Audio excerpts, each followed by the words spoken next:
Are you still spending hours manually brushing skin, or worse, paying per export for every client gallery?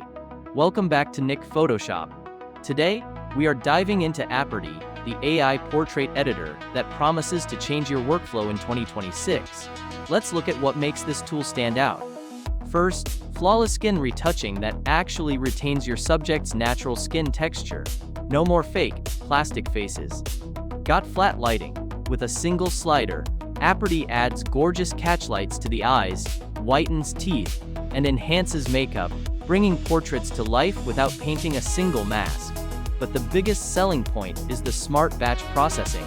Edit one portrait, hit sync, and the AI automatically adjusts the masking for different face angles across your entire gallery.